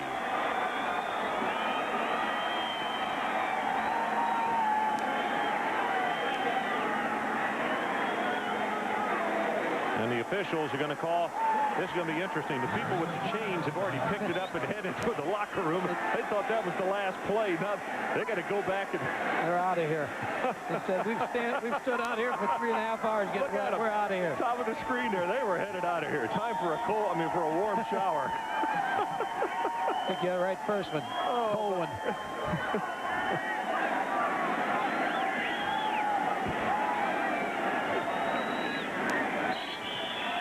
Down on one knee and down to 5 and down to 4. So our final score is Penn State 43 and Auburn 14. Stay tuned for the 1995 Rolex Orange Bowl Junior Tennis Championship from Miami. Coming up next, from Mike Gottfried, Adrian Karsten, and our... % of doctors surveyed have prescribed Arudis, and now it's available in a non-prescription strength. New Arudis KT.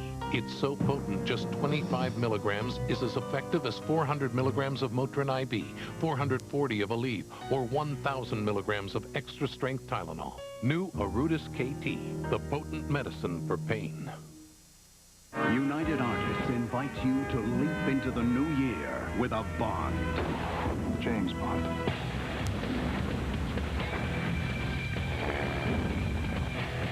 No. No more foreplay.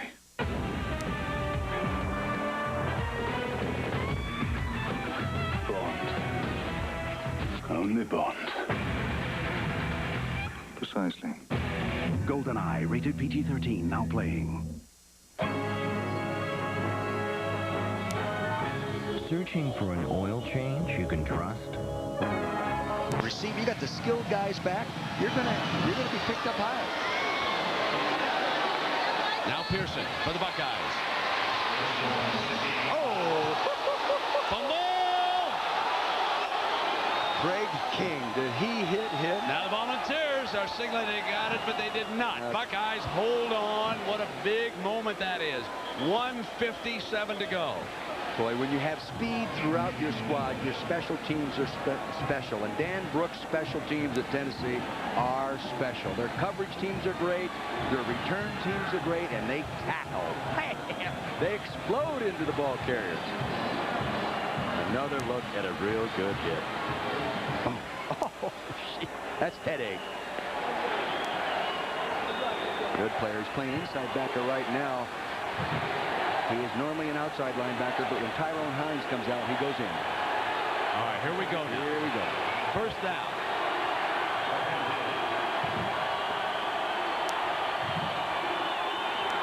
Point.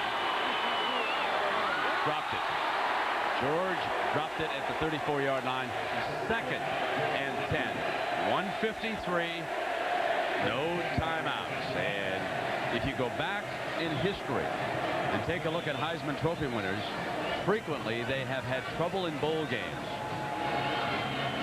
For one thing, they become a huge target.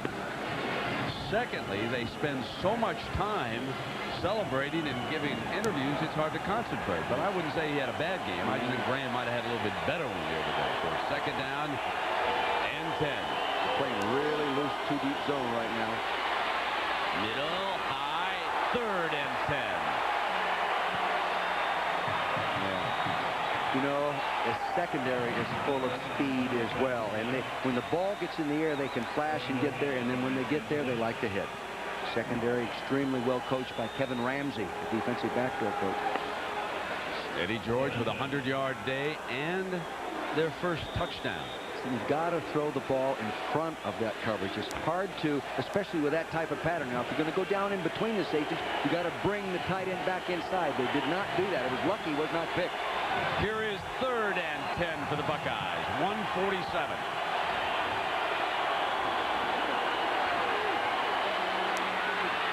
He got it. Into the hands of the big play wide receiver. A first down, Ohio State. Time stops at 1:39, and Glenn keeps the drive alive. Here he is, one-on-one. They were in a quarter zone coverage. No help at all. They're playing him pretty loose. They're going to give him these kind of patterns, but he still reacts up nicely and makes the tackle. Jenkins, and of course that other field goal, giving Tennessee a little cushion now. Buckeyes have to drive for the 6th. George makes a good catch to the 47-yard line, and it'll be second down. Isn't that something? Isn't that something? Eddie George drops a screen pass, and it catches a very, very difficult pass out there with one hand. He is a good receiver. He broke the school record for receptions by a running back. Stretch and catch. This is what he does. Real well. Look at that. Reach out there with that left hand. The NFL is going to like that. Second and 5 for the Bucks. And fumble! Tennessee! And Ohio State cannot stop the clock. The bottom of the pile is king. The Buckeyes are apparently going to lose in an upset. When you turn the ball over, what do, Coach? You lose, right? It is unbelievable, but there's been only one bowl game so far in which that has not been the case. And in that particular game, now I should say we don't know about those two played earlier today, but going into today, the only one was Virginia and Georgia, and that was equal. How about in 4 NFL playoff games? All four. You turn it over, you lose. When two teams are equal, you can't give the opponent anything. Be one of the few teams I've seen win. Good team beat another good team with a block punt. Now you watch Manning. Just take a knee now.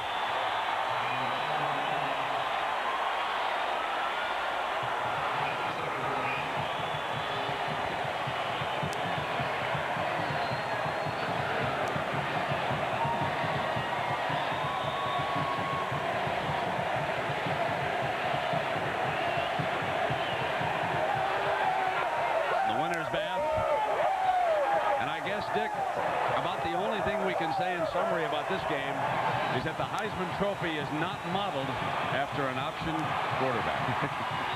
The agony of that play for the Buckeyes. There's a lot of other plays throughout the ball game that they'll evaluate as being critical and hurting in the overall outcome of this ball game. Sad day for the seniors to finish with 2 losses in a row. Don't go to the Rose Bowl when they thought they had it made, and now lose this. And John hasn't had a lot of success in bowl games. Probably no fault of his own, but they haven't beaten many teams. That will do it for Jack Arute and Dick Vermeil. I'm Brent Musburger. Northwestern and USC. The Granddaddy is up next on ABC.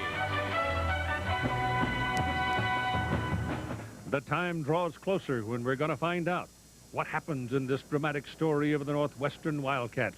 Coach Gary Barnett's dramatic turnaround, one of the biggest stories of this decade in college football. Coach John Robinson has his USC Trojans back in the Rose Bowl for the first time since 1990. It's coming up next here on ABC. Special holiday presentation. Happy New Year from ABC Sports.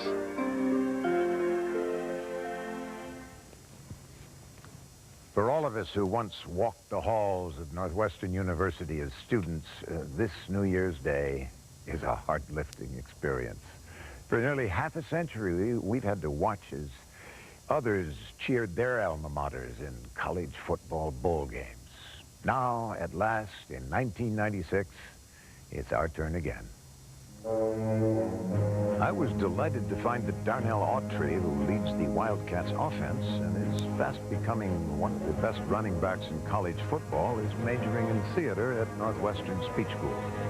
That's where I studied acting. Whatever happens, it'll be a great day for the purple and white.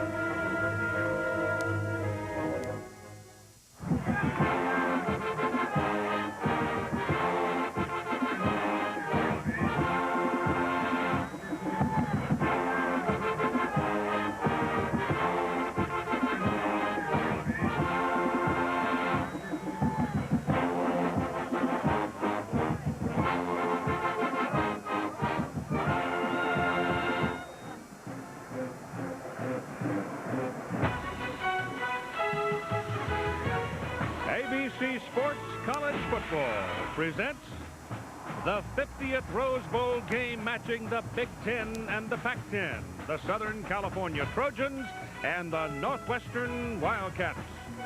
The original bowl game being played in your perfect conditions today, the temperature up around 80 degrees. Hello again, everybody. I'm Keith Jackson. A Happy New Year to all of you from all of us at ABC Sports.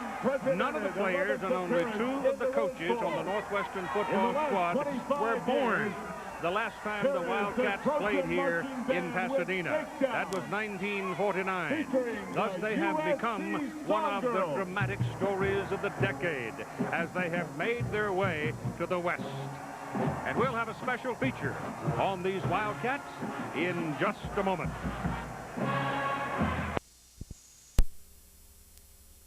Laughter and dreams.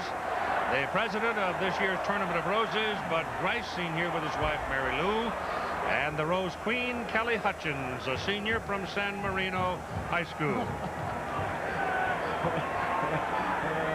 And now let's talk about the matchup with Bob Greasy and get some opinions and feelings you might have in moments before we put it on the tee. Well, you know, Southern Cal, this is almost like a home game. I'm sure they're very relaxed, and I think they're going to come in and play well. For Northwestern, they got to do what they got them here. They got to run the football, they got to play good defense, and their special teams have to be good. Southern Cal's had the best offense in the Pac-10. They need to get the ball to Keshawn Johnson, and their two-quarterback system has to work again today. Well, USC kind of feels like they've been left out of this party. I mean, frankly, bluntly, they're a little miffed about calling your attention now to the 50-yard line for the official point. But I think that's good in a way because there's no pressure on USC, and for Northwestern, they're getting no respect. They won 10 ball games this year, and they're still an underdog to a team that's ranked 17th in the nation. But that attitude and that perspective may well change before this thing is done, because the thing to me, Bob, is that Northwestern could go through a Big Ten season, including a game at Notre Dame, and only turn the ball over 12 times. Well, they have given the ball away the fewest in the Big Ten, and they've taken away more than anybody in the Big Ten. In fact, in the nation, they're third in turnovers. That's the key today. Ladies and gentlemen, all right, we're ready now for the flip of the coin. Mrs. Jane Henson, the widow of the late Jim Henson, the co-creator of the Muppets, will flip it. And the referee is Randy Crystal. He heads up a Southwest Conference crew. On the opposite side, the captains both have to call heads or tails. The choice will be the team whose name is up after the coin land. Momentarily will join referee Randy Crystal and Jane Henson for the official coin toss.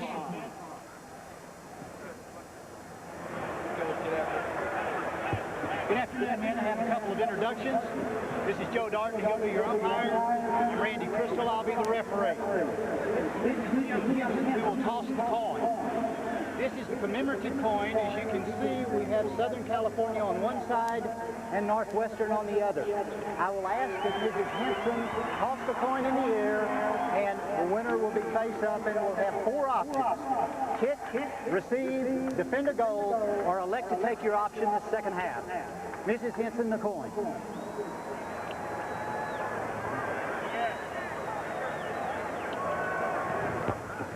The winner of the toss is Southern California. Thank you very much.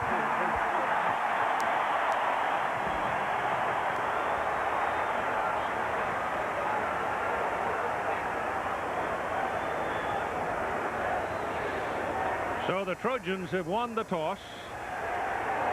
They'll take the ball, and we join Lynn Swan on the field. Thank you very much, Keith. You know, if you listen to both head coaches, you would think there are two teams that are playing that have absolutely no respect from anyone. John Robinson, when he addressed his team, told his team, everyone believes that our team was dredged up to play the Cinderella Northwestern football team because we did not come into this game looking very good. But he said his game plan is going to be very simple. He is going to be much more aggressive and try and get on top of Northwestern very quickly. Coming into this ball game, they have not played very well in the first half. They want to improve that, so they want to come out aggressive initially in this ball game. Gary Barnett says, you know, we come out here with a great record, and it's not who we have that's playing this game, it's how we play the game. He told this football team that last night. He said he doesn't have to hype this football team. He never has all year long. What he is most concerned about is how his team is going to play after 2 weeks of no contact. They've been in Southern California for 2 weeks.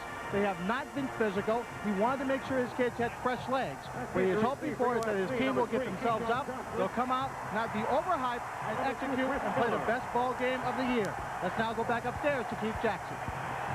All right, Swanee, thank you very much. And the turf is solid. Circumstances and everything about the day is just absolutely glorious.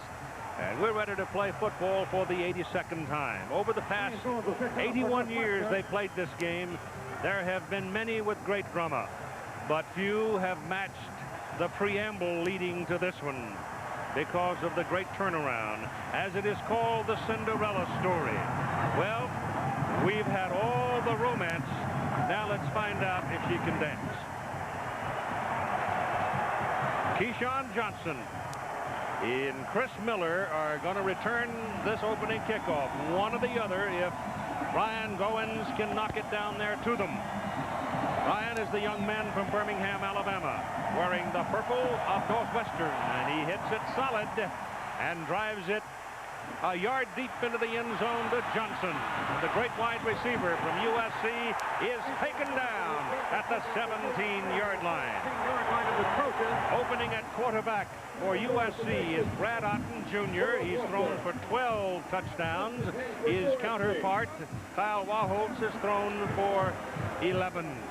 The backs and receivers for the University of Southern California, Keyshawn Johnson must be a key figure in the Trojan offense today if they are to win this football game or even play well. Opening at tailback is Laval Woods. And that's a surprise as Otten turns and throws underneath. The ball caught by Wood. He was a secondary receiver. Otten had time under the pressure to look around and find him, and they pick up about 13 yards on the play. Jeremy Hogue, who may become a Rhodes Scholar, had to be moved from center to guard because both people who had occupied right guard for USC not on the field today. And again, it's to the pass. And again, it is 12 with the numbers. And it is caught by Chris Miller, a junior out of Los Angeles, and moves the chains again. So USC opens up with the rifle attack. And they have it first down at the 42. It's a hurry-up offense, strength against strength. Southern California likes to pass. Northwestern, #1 in the Big Ten against the pass. Wildcats show a four-man front. Otten back goes underneath again to Laval Woods. And Woods, a sophomore out of Chandler, Arizona, takes it up to midfield. That's a pickup of 8 yards. And so they're moving it early in the game. So the Trojans continue to go with a no-huddle offense. This has become a new thing over the last couple of seasons, and early in a game it can be very effective before the other folks get their spikes dug in. Here's a running play that goes nowhere, a loss, as Woods can find no room at all in the middle of the Northwestern defense.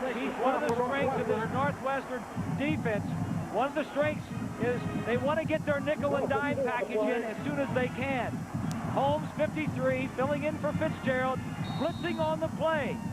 Northwestern says, all right, if you're going to throw on first down, we're going to get our 5 and 6 defensive backs in. That time they blitz. That's where they are best, blitzing and attacking.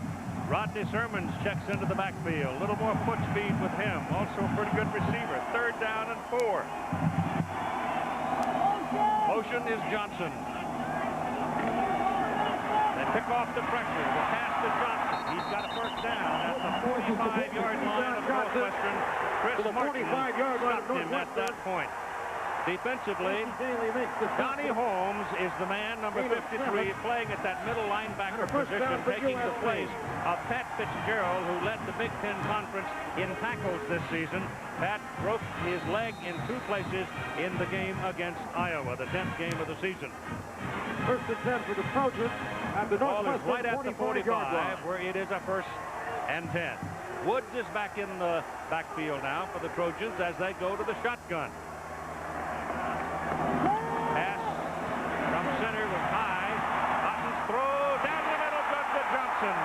Keyshawn Johnson is down at the 15-yard line in front of William Bennett. 15-yard line. Mike Riley, the offensive coordinator, saw some things in the Northwestern defense. That's just Bailey, number 3, passing him on to the safety, Bennett. Bennett is an outstanding tackler, but is no match for Keyshawn Johnson. If you get deep, they wanted to throw the ball deep. You'll get some single coverage. Johnson has great size. He's 6'4" and 210. This is Woods, caught behind the line of scrimmage by number 3 is Bailey. At the 19-yard line. The defensive secondary for Northwestern is a very good one. I mean, you just pick one of those guys and they'll take your hat off. But in particular, Chris Martin, who had 5 interceptions on the season. He had 9 takeaways. In fact, he led the Big Ten in takeaways. 4 of the defensive backs for Northwestern, and 3 of the starters made all Big Ten first team or second team. Well, the Trojans have rushed the ball a couple of times, and each time they have lost yardage on the play. It's 2nd down and 13. Underneath the pass, inside the 10, down to the 7-yard line goes Harry Barnum, the fullback. Down to the 7-yard line of Northwestern. Jeff Shine makes the stop for Northwestern. Brad Otten doing a nice job of running this offense. It's interesting. He is 6 of 6 and 82 yards. Interesting that when John Robinson was here before, he was known as a 3 yards, a cloud of dust, or pitch the ball, student body right, student left, a running coach. Now, the other day, he says, in the last 2 years, he says, we've probably thrown it more than we should have. Well, I asked him yesterday, or Saturday, or rather, if he's going to come out shotgun and 5 wide, and he laughed at me. But he almost did it. Penalty marker in the backfield. And a penalty flag hits the deck for the first time today. As we told you, Randy Crystal heads the Southwest Conference crew of officials. Penalty Trojans. Oh, they hurt themselves, and they've done that a lot this year. They have. They are 9th out of 10 teams in penalties, averaging almost 75 yards per game in penalties, and that's not something that you want to be a part of, and I'm sure that Robinson is not proud of that. Ball returned to the 12-yard line. They're -6 running. They're 82 plus passing, and here they go now with 3rd and 8 instead of 3rd and 3. Back goes up. Underneath. Pass is completed to the tight end, Johnny McWilliams. He's out of bounds at about the 3. You get inside the 15-yard line against the Trojans, and you better watch their tight end. McWilliams, 87, has caught 22 passes on the year, 5 for touchdowns, but all of their tight ends get in the act. 3 of them have caught 12 touchdowns on the year, so in this area, watch the tight end. He gained 3 yards after he made the reception. That's important because it gives them a 1st and goal at the 3. DeLon Washington is the tailback. He's got the ball into the middle to the 1. The ball carrier carries down to the 1-yard line. 2nd and goal from the 1. Gain of 2 on the play. Washington is the normal starting running back, and because they have thrown the ball coming out, Washington, who has gained over 1,000 yards this year, Didn't start and has not seen too much action in this first drive. You got 3 tight ends on the field now for USC. McWilliams, Tyler Cashman, and John Allred. And they go to the I formation with Woods, the deep man. Here he goes over the throw. They pull it out. And the ball is batted down. Left side by Danny Sutter. So they belted the fullback, took it away, looked for the pass, and it was knocked down. It was a nice play by Sutter because there was a man open in the end zone. Little play action, the 2 tight ends on this side. Sutter right between the receiver. Man was wide open. Nice play by Sutter. Anybody within 5 yards of him. Quarterback should have faked, got him in the air, and then threw around him. They go back to the run. Lavelle Woods, touchdown. Touchdown for USC. 1-yard touchdown run by Lavelle Woods.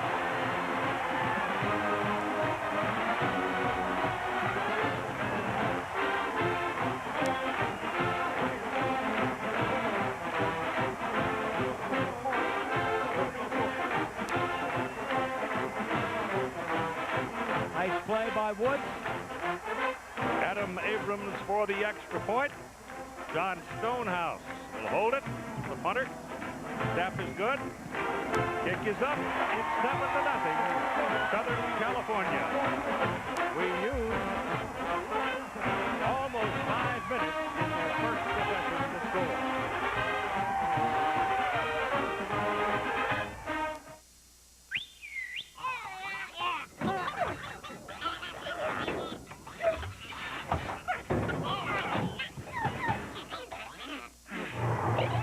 Chili's, we're always fixing up something special from the grill, like our Caribbean chicken salad with grilled marinated chicken and grilled tuna salad with ranch dressing and spicy pico de gallo.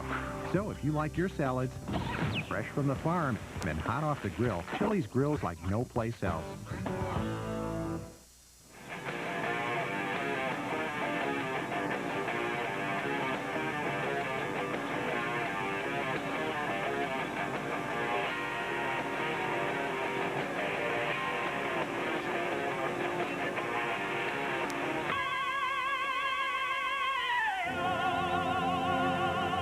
Get more boombox for your buck.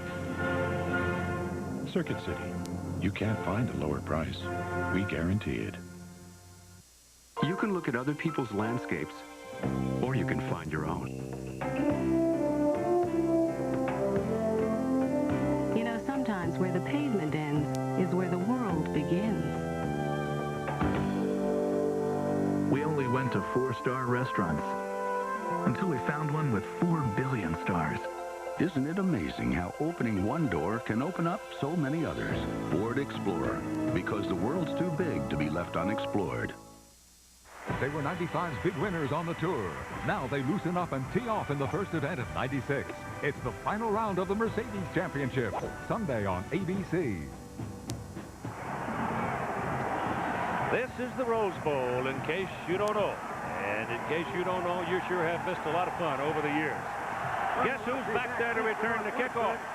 Darnell Autry, along with Ismaili, who is a blitzing linebacker. Here's the kickoff for the Trojans. Bastianelli puts it right into the arms of Darnell Autry. Here comes the big star of the Big Ten, and he's across the 30 and up to the 31-yard line. The man at quarterback for these Wildcats, Steve Scherr. Only 5 interceptions.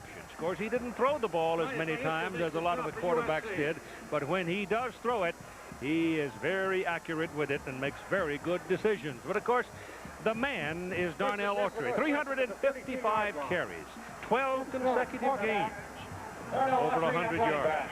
That's something. That's a lot of carries in one season, Keith. And here he goes again, hit behind the line of scrimmage. This was a point. This was a point that John Robinson hammered on. You must wrap the line, the running back. You can't let him loose because he'll run right out of your arms and kill you. Rob Johnson anchors the offensive front for the Wildcats. Fibbed when they were looking for a center. Recruited as a linebacker, he said, yes, I can play center. Well, he's been there now for 45 or 46 consecutive starts. Made all Big Ten this year, too, Keith.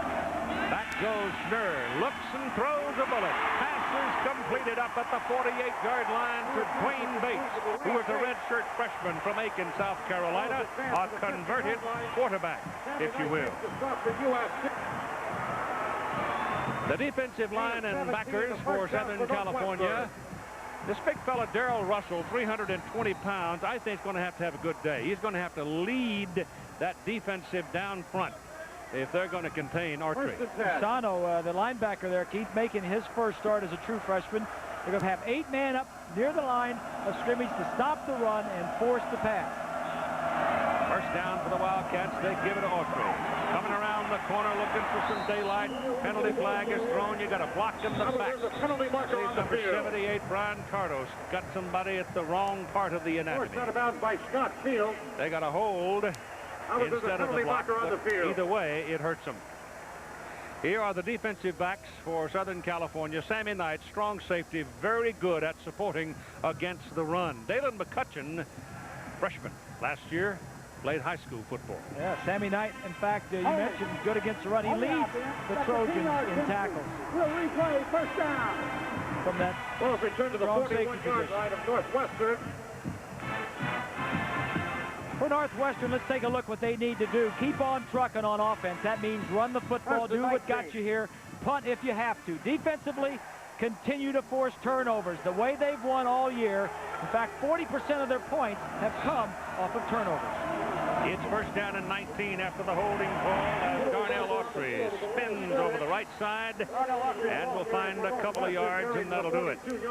The man playing fullback for Northwestern, interesting youngster, Matt Hartle. He's a redshirt freshman out of Denver.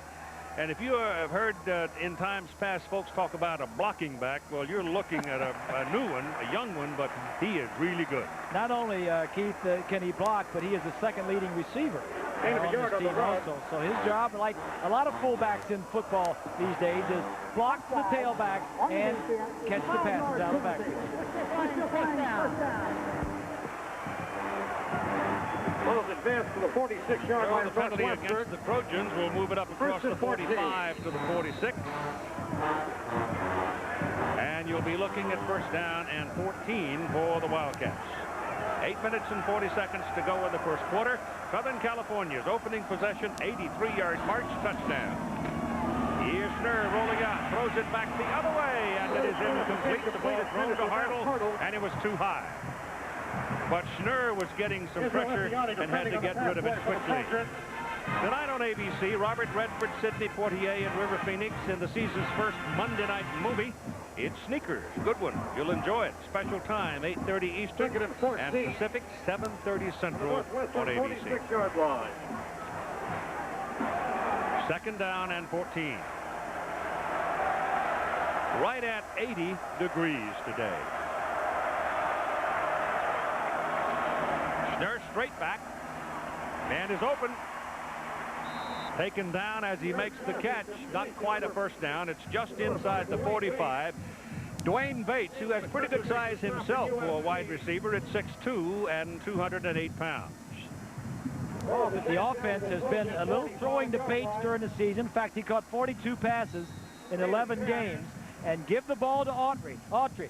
If you don't make the first downs, don't force it on third downs. In fact, this team, Northwestern, is the poorest team in the Big Ten on third down conversions. And if you don't make it, just punt it away and play defense. That's why they don't have very many turnovers. That's exactly right. Don't force it. Little shovel pass into Hartle. Hartle's got a first down as he breaks it inside the 35 down to the Southern California 34. Now that's a big first down, Keith, because you had that holding penalty on the first play of the drive. It was like 1st and 15, 1st and 20, and they picked up the first down without turning it over. Little shovel pass, safe play, blocked there on Heron, number 10. Just smart play, and I think that's the key to this Nebraska success. Do what we can do, and don't do the things that we can't do. Ball given to Autry, and they're going to take him down at just about the line of scrimmage, maybe a yard on the play. Israel Efiati making a stop for the Trojans. He's one of only two Division 1A players to run for 100+ yards in every game this season. The other was Tate from Toledo. Look at this offense, Keith. This will tell you a little bit about them. They're 91st in the nation throwing the ball. Total offense is 90th. That doesn't bother them any. They punt as much as anybody else in the Big Ten except one ball club. So they're not afraid to kick it. They know what they can do. 2nd down and 9. Schnurr looks and throws. It's caught. Great catch by Bates. Bates inside the 5. 1st and goal, Northwestern at the 2.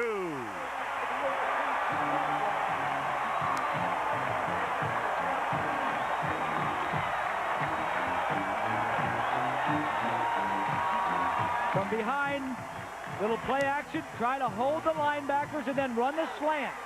Great throw and catch by Bates, and a great move right here. Little spin. This is a big drive for Northwestern, getting the ball down after Southern California scored on their first possession. You can't catch them any better than that. That's a big play when you needed it. Put the ball exactly on the 3-yard line where it is 1st down and goal. Guess who? No, he's going to throw into the end zone, and it is incomplete. The pass was intended for the tight end Shane Graham, 6'6", 274. Brian Kelly, a mere 190, knocked it away from him. Well, that was something that Northwestern doesn't do a lot of, and that is throw on 1st down inside the 5. But that's probably why Greg Meyer, the offensive coordinator, called that play, throwing it to a tight end with only 8 catches on the year, because a lot of scouting goes on for this game. 2nd down and goal from the 3. Autry to the corner. Touchdown.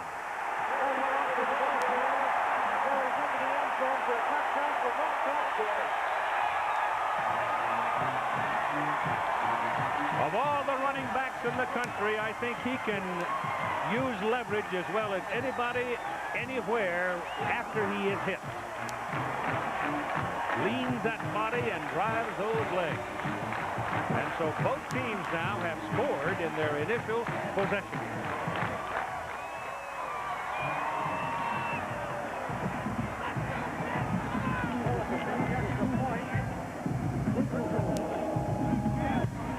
The point by Goins is good. Of course, Sam Valancisi was a big story until he tore up his knees celebrating.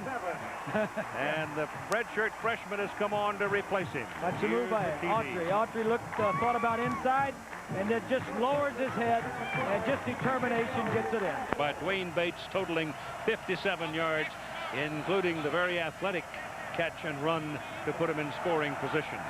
So here's Goins kicking the ball deep. Johnson drifts back 4 or 5 yards in the end zone, and he'll put a knee down and bring it out to the 20. On Saturday, January 13, the season premiere of ABC's Wide World of Sports.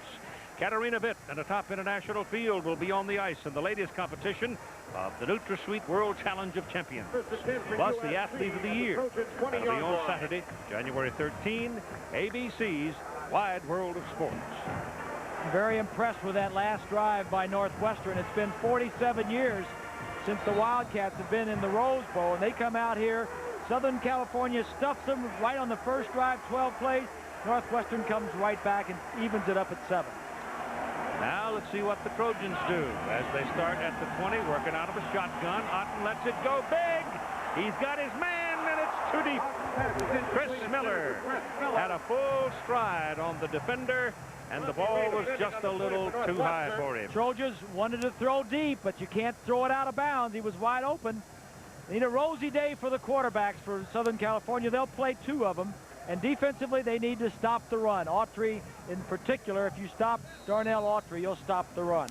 2nd and 10 for USC at the Trojan 20. It'll be 2nd down for the Trojans. Even 6 minutes to go first quarter, a 7-7 tie. Elon Washington is the single back for USC. Ottenbach looking to throw again. Pretty good protection. Now he goes down.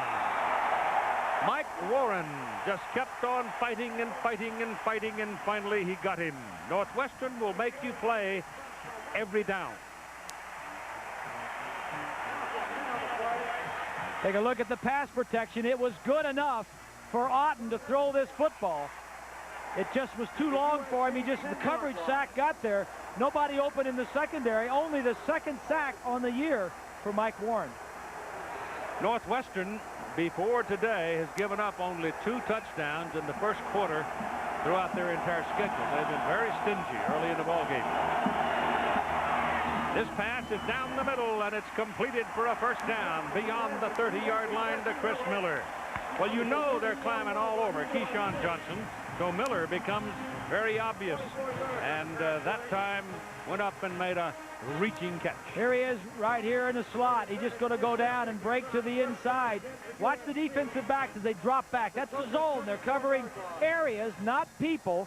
And it's a little easier to get open against zones than it is man coverage. It also makes Johnson more available, does it, because of his size? Hell yeah. That pass is too high. He knows how to run good routes against zones. Terry Barnum, the fullback, out of the backfield. And the ball was thrown over his head. Terry's 5'10", 200.